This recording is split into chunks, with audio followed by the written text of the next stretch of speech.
Hello friends, welcome to my channel Pharmacy Time.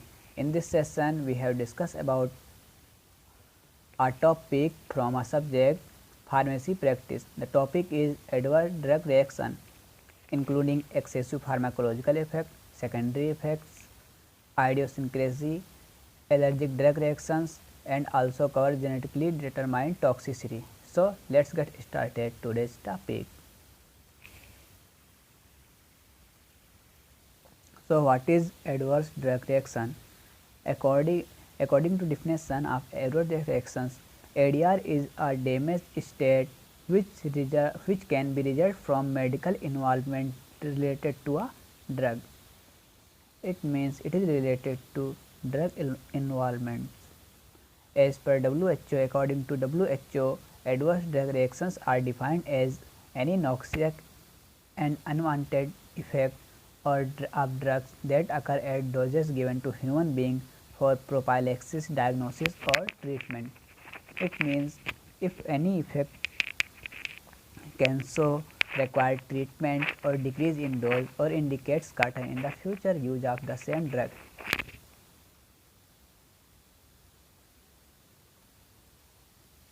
Now come to the classification of adverse drug reactions. Adverse drug reaction mainly classified into two classes. First is predictable or type first, or we can say it is non-immunogenic reaction. In this type, so first is predictable or type first. In this type of reaction, the qualitatively response are normal. Qualitatively response are normal, but quantitatively responses are abnormal. The process is predictable, reactions are less serious. It means the predictable type first reactions are less serious, commonly occurring dose dependent reactions, and the responses can be correctly by adjusting in dose of drug. It can be adjusting by um, adjusting the dose. The reactions including reactions in the type first including toxic effect, side effect, withdrawal symptoms etc. Majority of ADRs are caused by predictable or non-immunogenic effects. Some are predictable reactions like excessive pharmacological effect, side effect, toxic effect, secondary pharmacological effect, rebound response after discontinuation. Now discuss second type is unpredictable or type B, or we can say immunogenic reactions.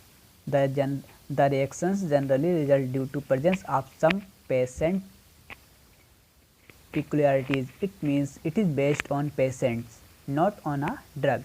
For example, allergy, idiosyncrasy. Idiosyncrasy reactions, so in some individuals person, the reaction is based on patient and not on drug. It means it based on patient.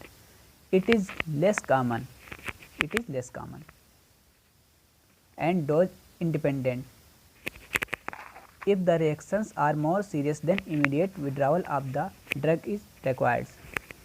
Some of these reactions can be predicted and prevented if their genetic basis is known and suitable test is characterized in the individual's phenotype is performed.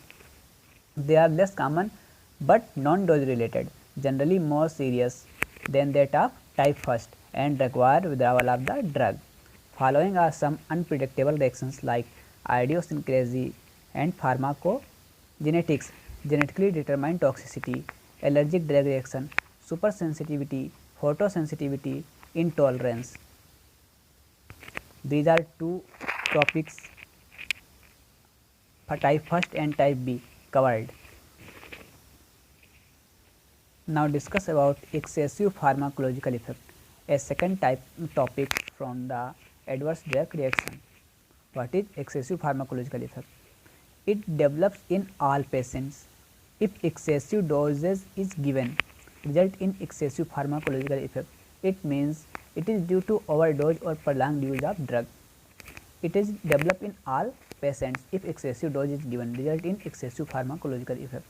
It is seen in cardioactive agents, CNS depressants, hypoglycemic agents, and also hypotensive agents.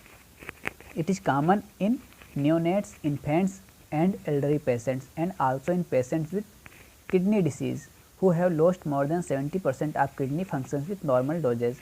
It is also common in patients with lower albumin level due to liver or kidney damage. If your kidney or liver damage, you can suffer with excessive pharmacological effect. Examples like at excessive doses of digoxin produces bradycardia.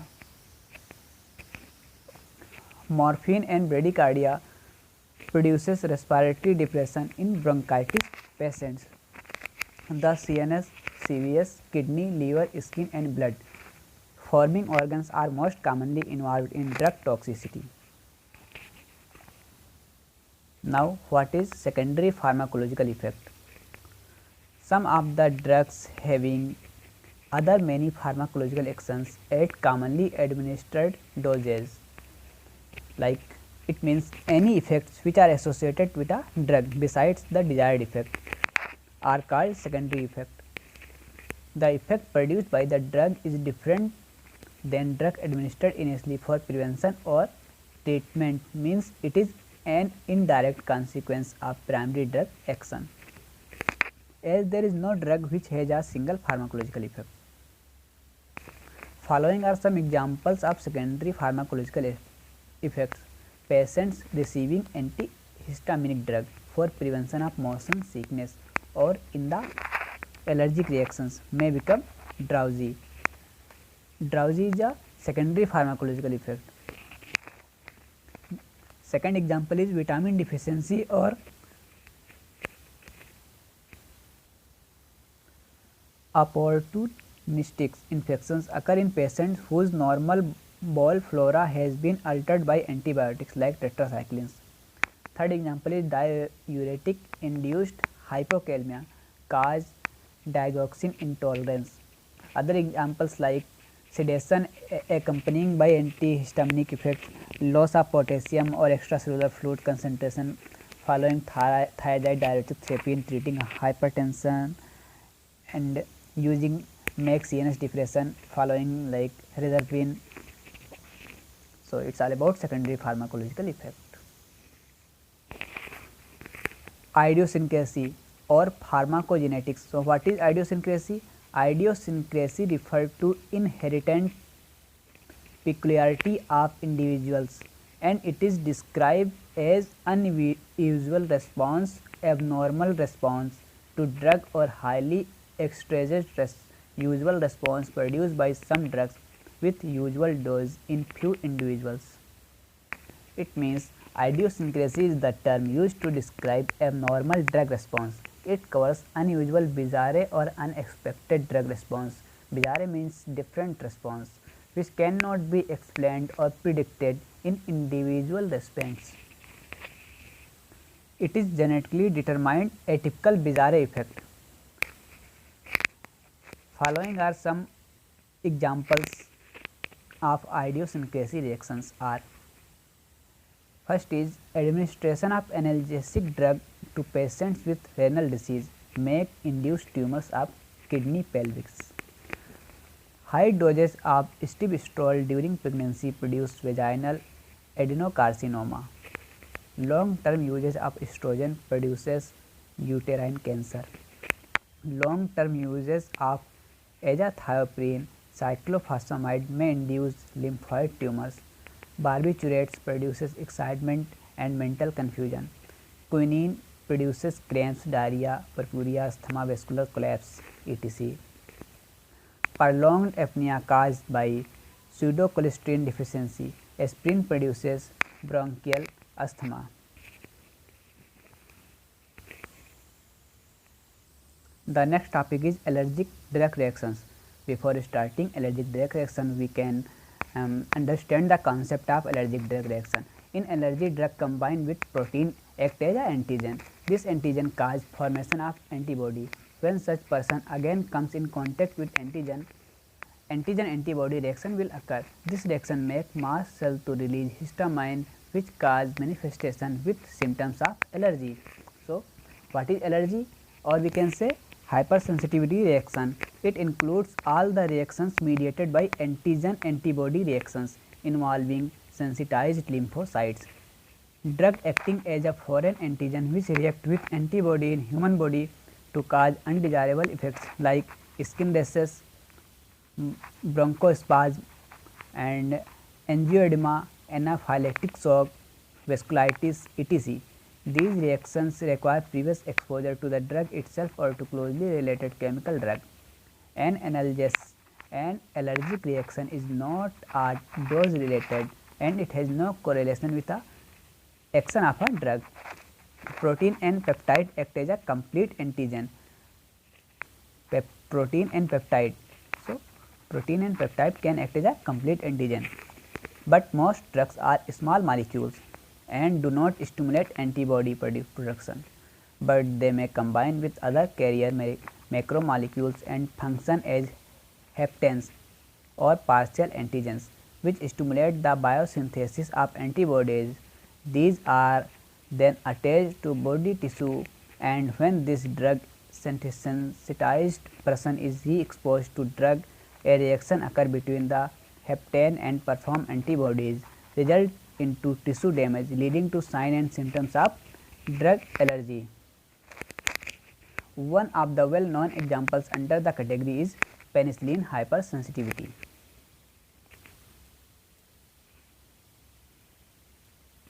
Next one is genetically determined toxicity. So, what is genetically determined toxicity? The reactions occur in patients with a special genotype or genetic makeup. In some literature, this reaction include in idiosyncrasy reactions.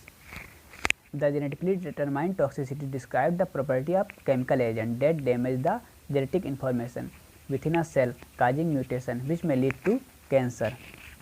Sometimes genotoxicity is often confused with mutagenicity. All mutagens are genotoxic, whereas not all genotype or genotoxic substances are mutagenic. So, following are some examples of genetically determined toxicity. Hemolytic anemia caused exposure with primaquine, sulfonamide, nitrofurantoin, quinine, chloroquine in deficiency of G6PD. It means glucose 6-phosphate dehydrogenase in RBC. If G6PD is less, then these effects will appear. Second one is some of the drugs is metabolized by acetylation in liver. You can also read this in biopharmaceutics and many other subjects, so you better understand about this. Some of the drugs metabolized by acetylation in liver by the enzyme N-acetyltransferase, for example, procainamide, isoniazid and hydralazine. In pseudoacetylators, there is slow response with enzyme N-acetyltransferase for metabolization, which result into development of systemic lupus erythematosus with hydralazine or polyneuritis with isoniazids, while fast acetylators may slow the drug release or failure responses. It means if development of systemic lupus with hydralazine and polyneuritis with isoniazids. Okay. So, we finished today's topic.